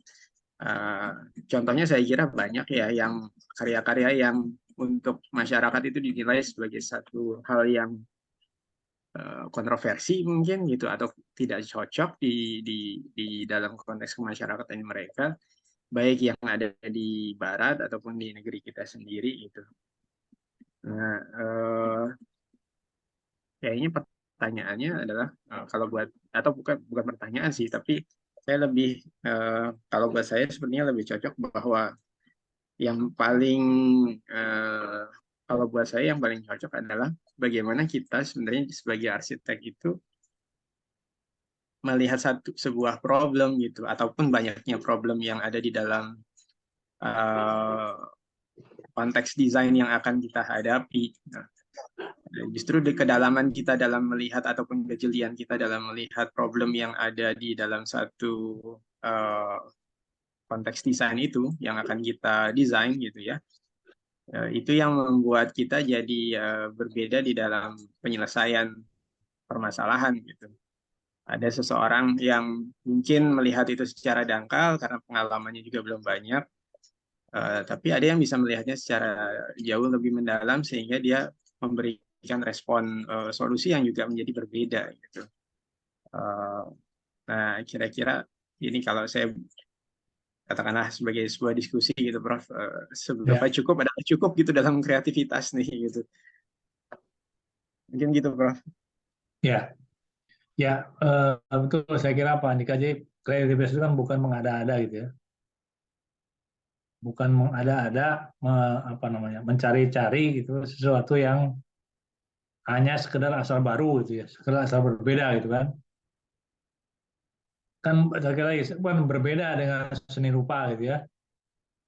Seni rupa orang mencurahkan ide pribadinya gitu ya. Orang lain nggak ngerti dan nggak penting ya. Apalagi kalau arsitek kalau seni rupa udah punya nama gitu kan. Satu garis saja dianggap sebagai sesuatu yang luar biasa gitu ya. Padahal mungkin ya tadi tidak hanya soal nama arsiteknya gitu, nama lukisnya gitu kan. Nah, arsitektur itu kan sekali lagi dia seni terapan gitu ya. Bagaimanapun tujuan akhirnya adalah bagaimana meningkatkan kualitas hidup ya. Bukan sekedar visual kan. Jadi user itu, arsitek itu kan adalah manusia yang utuh ya. Tidak hanya aspek visual gitu kan. Nah, bagaimana supaya arsitek kita mewadahi persoalan-persoalan dan kehidupan fungsi-fungsi yang dasar dari kehidupan manusia itu sesuai dengan tujuan rancangannya gitu ya. Tetapi juga harus kan sekali lagi kita kan bukan tukang, Mbak ya. Arsitek itu bukan tukang gambar gitu kan, yang hanya menginginkan bukan hanya menerjemahkan kehendak klien kan. Karena asumsi kita kenapa klien arsitek gitu ya, karena klien kan tidak paham ya, bukan tidak paham semuanya gitu ya, karena itu kita sebagai arsitek adalah bagaimana menjembatani ya kebutuhan klien yang dia bisa definisikan sendiri, tapi juga yang dia tidak definisikan kan, karena itu harus menggali gitu ya, menggali kebutuhan klien yang sesuai dengan kebutuhan mereka gitu kan. Nah, di sisi lain, sekali lagi, kreativitas itu bukan kita mencari-cari yang berbeda gitu hanya ingin karena dianggap baru kan, tidak juga gitu ya. Tetap kita harus kontekstual, harus sejalan, bukan hanya individual gitu ya, tapi juga konteks masyarakatnya gitu kan.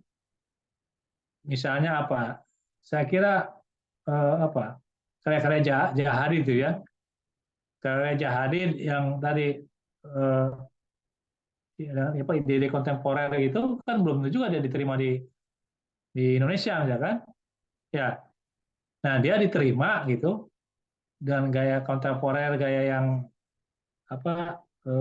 yang meliuk-liuk, ornamentik ya. Yang mungkin dari segi ruang saya mungkin juga tidak efektif gitu ya, tidak efisien kan. Tetapi ya diterima pada masyarakat yang sudah selevel dengan itu gitu kan. Ya, jadi konteks ideologi masyarakat, konteks sosial ekonomi masyarakat, konteks itu yang juga kebaruan itu diterima gitu Pak.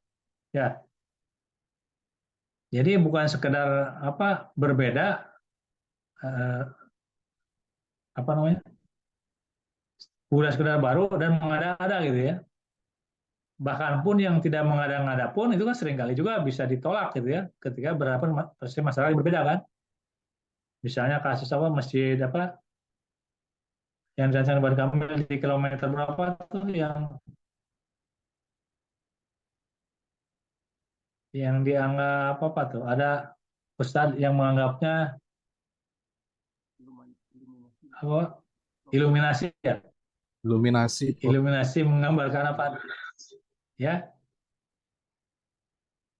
ya iluminasi menggambarkan yang mata dajjal dan semua itu kan. Nah itu kan bisa terjadi persepsi yang berbeda seperti apa itu kan. Itu padahal misalkan itu gagasan masjid yang ya itu progresif. Nah itu seperti tadi kata siapa, masjid model Ridwan Kamil seperti itu kalau di masyarakat tradisional ya kan ditolak gitu kan. Tapi karena dia berada di daerah perkotaan, daerah urban, masyarakat ya, masjid yang kotak di sederhana seperti di mana di Kota Baru Parahyangan ya. Kalau tadi masjid apa itu yang di kilometer berapa? 51 ya? Berapa? Nah, itu kan mengandung kebaruan kan, keberbedaan dan diterima gitu. Ya. Itu Pak, jadi Pak Andika saya kira nah itulah kuncinya di situ, kuncinya bagaimana arsitek memecahkan problem-problem setempat gitu ya, yang tidak hanya diterima oleh klien tapi juga diterima oleh konteks masyarakatnya gitu. Bukan sekedar mengada-ada, tapi harus kontekstual dan terutama saya sih penting gitu ya, fungsionalitas itu gitu ya. Nah mungkin kritik pada Jahari bisa dicek nanti ya, betul nggak dia efisien, fungsional gitu ya, dengan gaya sektor yang liuk-liuk, miring-miring gitu ya. Mungkin juga dari segi kenyamanan seperti apa, nah itu bisa dicek. Mungkin itu Pak Andika, atau ini menjawab atau tidak? Baik, Prof. Kalau teman-teman mungkin ada pendapat. Ya, Saya mungkin ya. sedikit, Oke. Prof. Izin, Prof. Oke, Apa namanya? Pak Jul, enggak. Jadi yang Prof jelaskan soal metode rasional dan kreatif tadi, Prof. Ini kan kemarin ada sebuah mungkin diskursus yang nggak selesai gitu pembahasannya tentang pembangunan istana presiden yang kemudian kalau menurut teman-teman yang secara profesional yang mungkin bergelut di bidang arsitektur maupun planner gitu kan, ada beberapa dasar-dasar yang mungkin terlewatkan.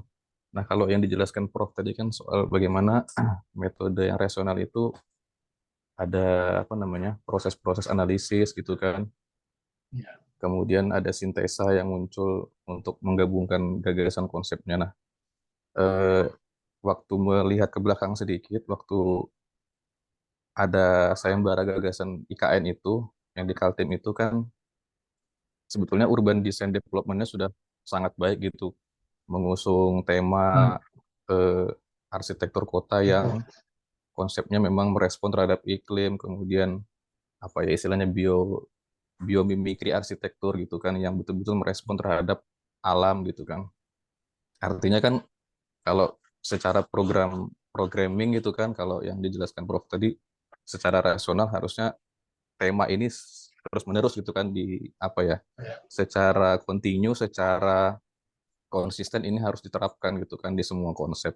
Dan ternyata berdasarkan keinginan owner, ternyata memang konsep yang lahir berdasarkan keinginan daripada owner itu ya seperti itu gitu kan. Konsepnya memang mengusung analogi yang istilahnya metafor gitu kan, ya bentuknya seperti yang monumental lah, ya mungkin konsepnya seperti itu, yang menyerupai burung Garuda kan seperti itu. Nah, jadi Prof, apakah memang bentuk-bentuk pendekatan seperti ini tuh bisa dikategorikan sebagai metode kreatif gitu kan? Eh, Ya kita nggak tahu persis apakah memang di situ sudah ada proses-proses programming yang jelas gitu kan dalam perancangan bangunan Istana Presiden itu. Nah, kemudian jika memang ini bisa dikatakan sebagai metode yang kreatif, yang artinya mungkin kalau tema kan Prof itu hal yang mendasari dari semua konsep. Nah, ini berangkatnya dari konsep istana yang berbentuk burung Garuda gitu kan.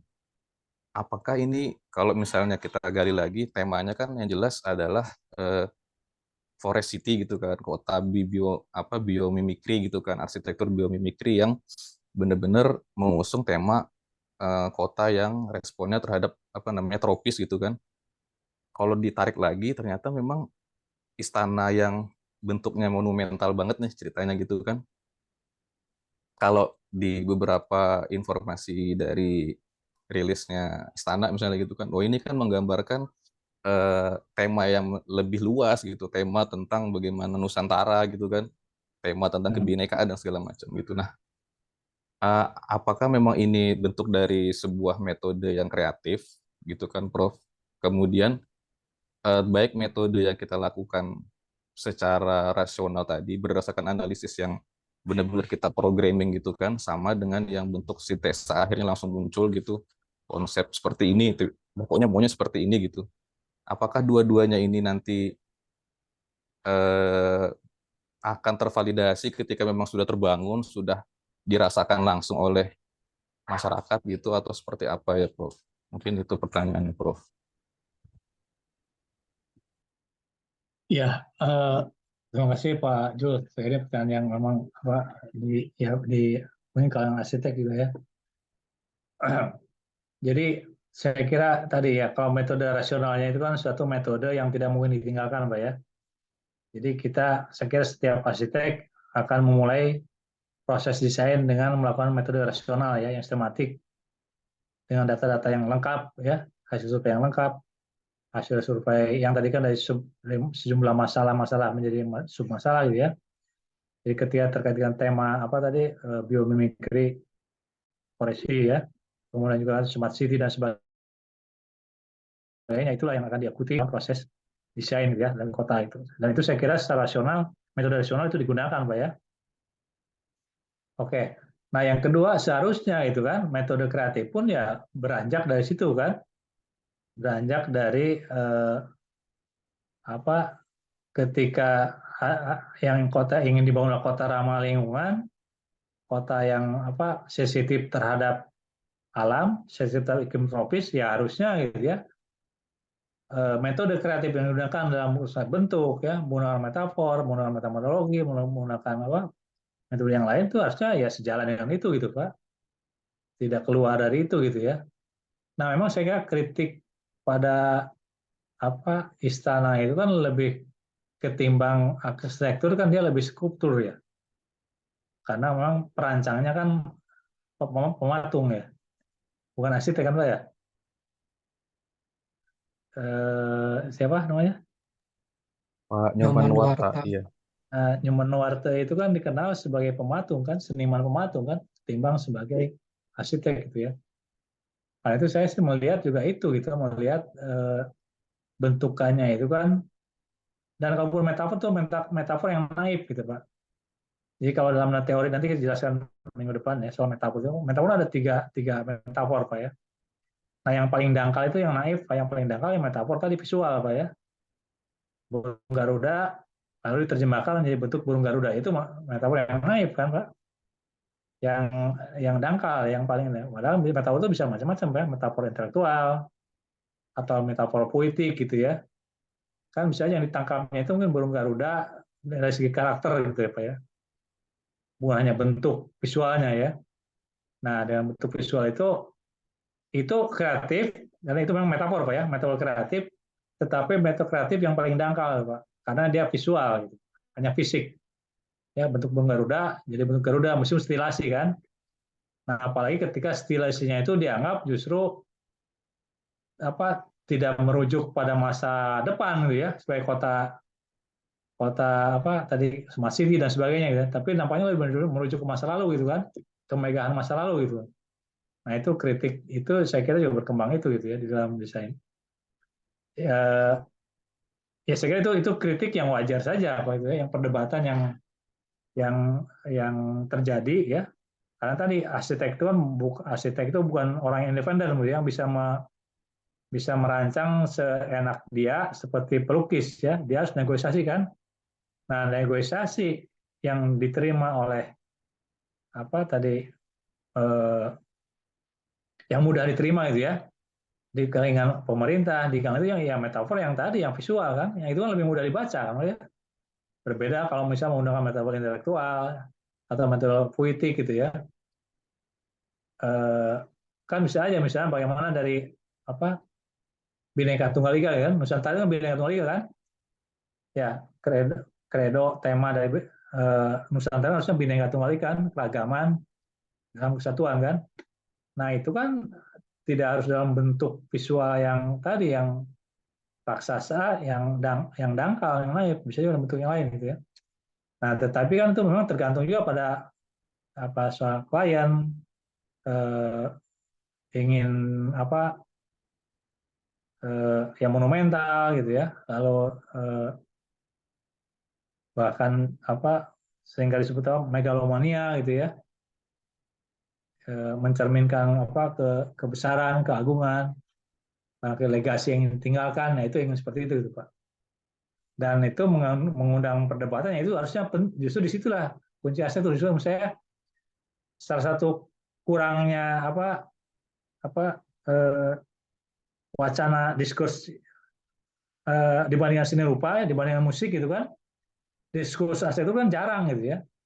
Jadi kalau ada perdebatan tentang aset itu menurut saya penting gitu ya, pro kontra itu penting gitu kan. Ya nah dalam konteks ini saya tidak ingin mana yang benar yang salah, mana yang betul yang enggak gitu ya. Nanti silakan, tadi kata Pak Jul, nanti apakah masa depan yang membuktikan gitu ya, validasinya oleh masyarakat dan sebagainya, silakan ya. Sama seperti dulu Soekarno membangun Monas ya, membangun itu kan juga dianggap sebagai megalomania gitu ya, dianggap sebagai karya-karya yang ketika ekonomi terpuruk gitu ya, ketika ekonomi bahkan ada ada Sanaring ya, memotong itu kan Soekarno untuk membangun rasa kebanggaan Indonesia sebagai bangsa yang baru merdeka ya, membangun persatuan itu dia bangun itu Monas. Nah Jokowi saya kira juga ya mungkin dalam pikiran semacam itu juga gitu, ingin mengakhiri masa jabatan dengan legacy yang ditinggalkan, tetapi memang saya sih menggunakan metafor kreatif, tetapi metafor kreatif yang paling dangkal yaitu visual. Itu Pak Jul. Oke, Bapak Ibu sekalian, ini sudah asar, mungkin pertemuan hari ini kita anggap cukup dulu Pak ya. Ini kita nanti catat sebagai 2 pertemuan lah, mudah-mudahan. Minggu depan kita mungkin ke hari Jumat, kecuali kalau nanti ada agenda lain, tapi saya kira jadwalnya kembali ke hari Jumat ya. Mudah-mudahan apa yang kita diskusikan bisa diterima, dipahami. Silakan dieksplorasi Pak ya, Bapak Ibu sekalian, dari sumber-sumber yang lain. Kita di forum kuliah ini di S2 karena itu lebih banyak diskusi gitu ya. Yang tentunya ingin memperkaya Bapak Ibu yang mungkin sebagian ada yang sebagai arsitek, sebagai pengajar juga, mungkin ada yang juga berpraktek di konstruksi dan sebagainya, memperkaya wawasan, tidak hanya praksis pragmatis, tapi juga segala soal yang teoritis, bahkan filosofi. Itu aja, mudah-mudahan bermanfaat dan berkah. Terima kasih. Assalamualaikum warahmatullahi wabarakatuh. Waalaikumsalam warahmatullahi wabarakatuh. Terima kasih, Prof. Terima kasih, Prof. Terima kasih, Itu, Prof. Oke, materinya udah udah download ya Baik, Prof. Terima di kasih. chat. Udah ya? Udah. Sudah, Prof. Oke.